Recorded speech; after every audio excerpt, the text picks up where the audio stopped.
You guys have any questions before we move on? Anything you want to chat about? No, we good? Yes, sir? Do you think that like reparations should just go to like one like group, or like should it target like people that are in the same kind of like socioeconomic like group? Because that's an interesting question. What do you mean by that? Well, like there are like white people that have like been disenfranchised like recently, like recently is the key.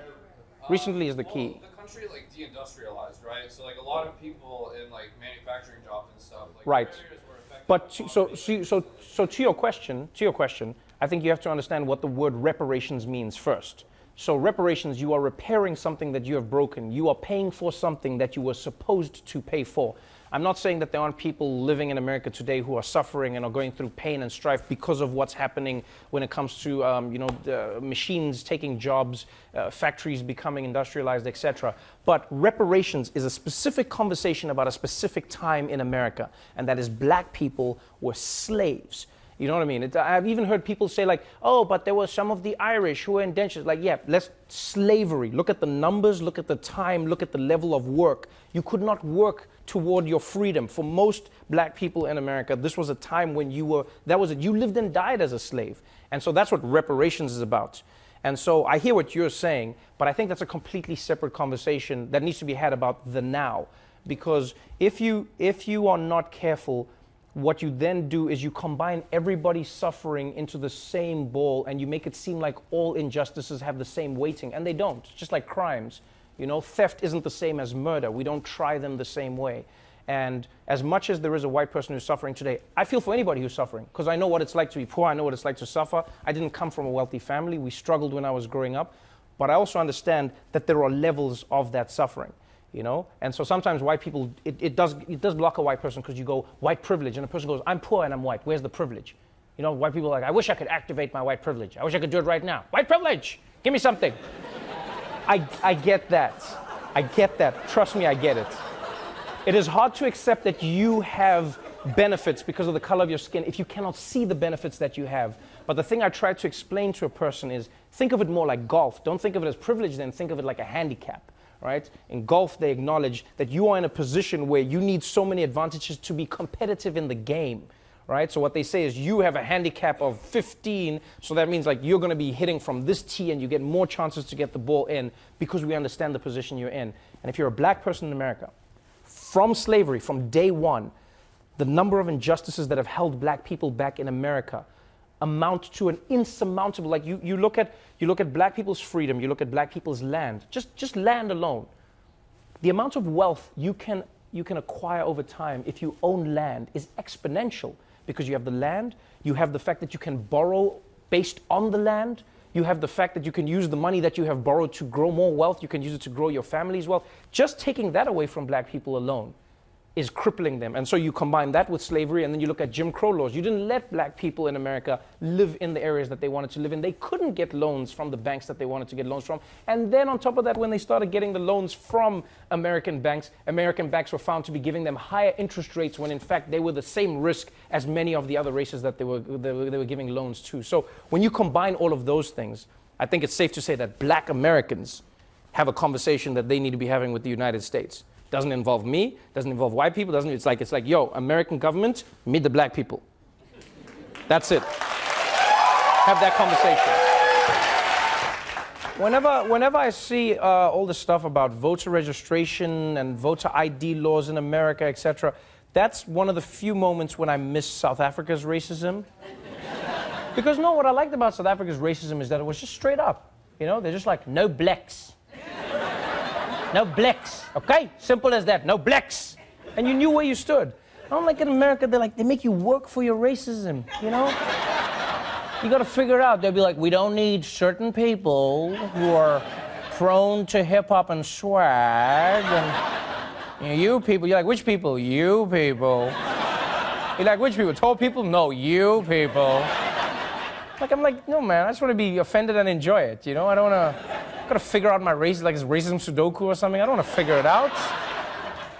It's the way they beat around the bush. It's so slick. But I promise you, I genuinely think that would switch things up. If black people just came out and said, hey, we are all going to vote Republican, you would be surprised how quick. This is how you realize how much, like, black people's decisions affect the general, like, Republican ideology in America. Look at the NRA is a great example, right? You look at guns in America. People are always like, oh no, there needs to be, guns are free, guns are free, guns are free, guns are free, Second Amendment, Second Amendment, Second Amendment. Then the Black Panthers came along, and they were like, this country is dangerous for black people. So they said, we say, all our brothers and sisters, you go out there and you get guns. You get as many guns as you can, and you prepare for a war. And then the white people were like, we need to restrict the guns. They were like, we need to, no. Too many guns, bring it in. Like you see immediately, there's like, bring it in. And it's amazing to just, like the same thing with voting. If they just thought the vote was going to go the other way, they would take a chance. Just be like, yeah, man, I'm voting for you. And be like, really, you're voting Republican? Yeah, man, I'm voting Republican. It's like, oh yeah, who are you voting for? The dude, man. The dude. Scott. So in my family, my two younger brothers are so from my mother's second marriage, and so I'm still the only person in my family who looks like this. So my mom is African woman, black Xhosa woman. My father is Swiss from Switzerland, so he was a white man, and so I look like this. And then my mom remarried a black man, so my brothers don't look like me either, right? And I remember what was really beautiful was my brothers. We always spoke about this stuff. So my parents, they were like, yeah, different dads. We get how this works. So my brother one day, I pick him up from school, right? He's really young at the time. It was maybe like, I'm trying to think, it was 9, maybe 10 years old. And he gets in the car, and he's just deflated. He gets in the passenger seat, and he fastens his seatbelt. And I'm like, what's going on, Isaac? And he's like, hey, Trevor. He's like, oh, kids, man. I can't do this. Kids. So I go, oh, kids? Tell me more. And then he's like, I just don't know what to do with kids, Trevor. Like today, one of my friends said, ooh, are we walking home? Then I said, no, my brother's picking me up. Then he said, who's your brother? Then I said, Trevor. Then now when we're walking, he sees you in the car. Then he says, who's that? Then I said, it's my brother. Then he says, but how can your brother be white? Then I said, he's not white. He's not white, he's mixed. Then he said, but you're not mixed, you don't look the same. How can your brother not look the same? So now I'm like, oh man, I'm gonna have to go through this. So then I'm like, so what did you say to him? And he's like, Trevor, I have to explain it the way kids understand. He said, I just said to him, I said, Zweli, you've got to understand, people are like chocolates, okay? Like you can have a white chocolate, and you can have a dark chocolate, and you can have a milk chocolate, but it's all Nestle, okay? If there was one aspect of South African culture that I could transplant to America, what would it be? What would it be? I think it would be maybe our general ease at talking about race and our racial past, Because South Africa and America have very similar histories, in that there were many things that were done to people of color that were extremely heinous, but we just maybe because of the Truth and Reconciliation Commission in our country, we were forced to talk about it, and we just talk about it. It's painful, but we laugh about it, and it's out there. Whereas in America, I find there's a lot of tension in and around that. A lot of people are just like, yeah, well, come on, we don't do we have to bring that up? And it's like, dude, I'm not saying you did slavery. Calm down. You know what I mean? Because that's how a lot of people treat it. They're just like, I wasn't there. I didn't say you were there. I'm just like, slavery happened. Yeah, but I swear I wasn't there. Dude, you're 37. Calm down. You know what I mean? And I feel like there could be, it helps to be able to have conversations about those things, because then it helps you understand how you got to where you got to. But if you can't have those conversations, then you just have to operate in a blind space of how did this happen? Why do so many black people live in this part of Harlem? I don't know. Why do you think? I don't know. Do you get what I'm saying? And it actually opens it up, I think. That would be the one part. And it doesn't fix everything, don't get me wrong. But I do think it makes it easier to address issues, to have conversations when you can just be like, yeah, man, this shit happened. You know what I mean? You can just be like, yeah, that was crazy. That was wild that happened, that this happened, and that's the thing. A lot of the time people think it's about assigning blame, but it's not. It's about addressing what happened so that everyone can move forward and understand why things need to be fixed or how they got there in the first place. Does that make sense?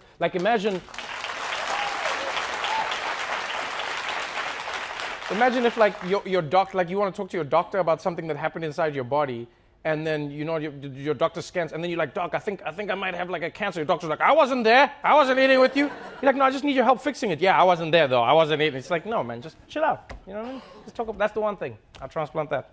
And chickens that don't do weights and stuff.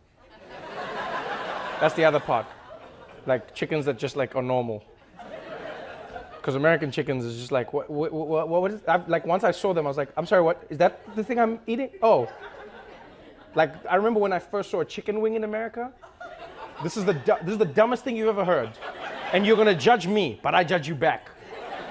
I remember the first time I had a chicken wing in America is like, I ordered like buffalo wings, okay? And I know this sounds crazy, but the reason I was intrigued, because I saw it on someone else's plate, and then I was like, what are those? And someone said, those are buffalo wings. And I was like, oh, is this like a part of the buffalo that I don't know? And I was like, I want to taste buffalo wings. And then I remember eating it, then I was like, it's sort of like chicken. And someone was like, it is chicken. And I was like, but it's buffalo. And then they were like, no, it's chicken. Then I was like, but what chicken is this?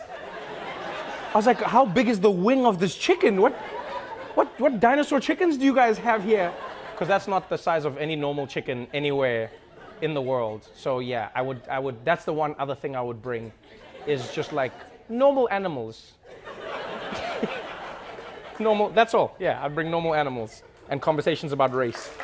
I find it funny how Trump has stumbled across many of the things he has ridiculed black people for in America, and he doesn't even see the irony in all of this, you know? For years, like when it came to the FBI, law enforcement, all of that, black people would be like, oh, they have too much power, it's crazy how they can just say things about you.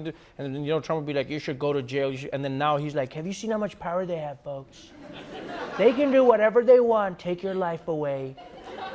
I mean, listen to the thing they keep on saying about all of the people who've been arrested. It's not just Roger Stone. They did it with Manafort. They always bring up the same thing. They go, he's a 60-year-old man. Is he going to spend the rest of his life in jail?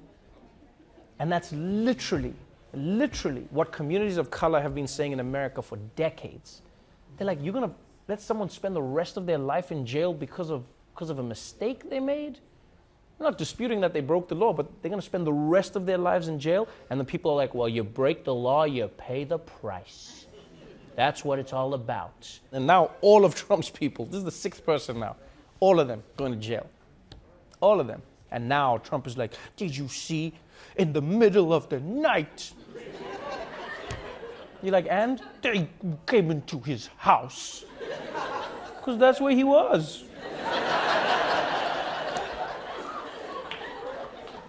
This is like, yeah, that's what it is. These guys are genuinely shocked when the police use the same force on them that they've been using on so many other people in the country unchecked.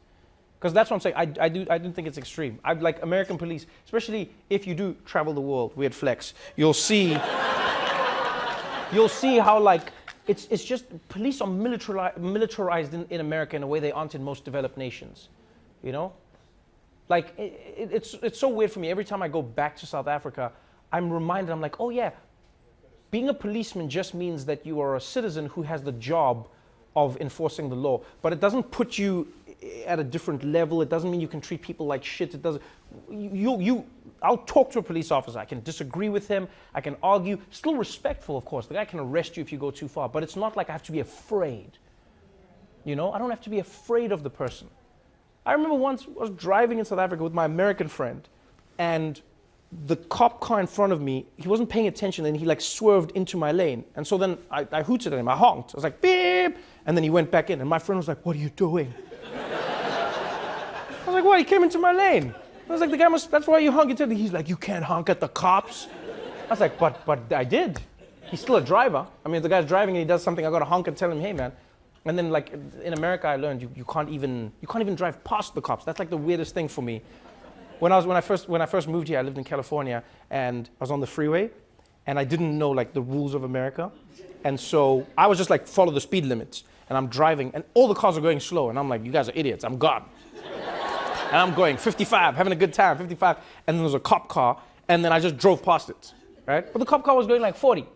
I was going at the speed limit, and then the cop car like came up here. This is the funniest thing, because the cop car came up behind me, and like woo, and then I was like in my head, because I'd done nothing wrong. Look at the speed. I'm like, oh, he wants to go past, so I moved one lane over, and then the cop car came behind me, and then he was like woo, and I was like, go around, man. And then I came back, and then I came back into the lane. And then he came back. Then I was like, this guy, like I thought we were doing that thing on the sidewalk, you know, when someone like you do that. I didn't think he was trying to stop me. I was just like, go around, man, come on. And then finally he was like, pull over. And then we pulled over, and then he gave me a long speech. He was like, sure, you know, you drove past me. And I was like, uh-huh. And he's like, well, you know, I don't know where you're from, but out here, cops, we don't like to be passed. I was like, wow, okay. I was like, some serious toxic masculinity right there, my friend. Like, I was like, you just don't like to be passed? And then he explained, he's like, no, we do it for traffic. So if you see a cop car, just stay behind it, don't, you know? And then I learned from then on that you don't pass them quickly. You gotta gradually. So if the cop's going 40, you go like 41. Just like, you slowly go past the cop car. Then you wait for a truck to come between you. Then you fly.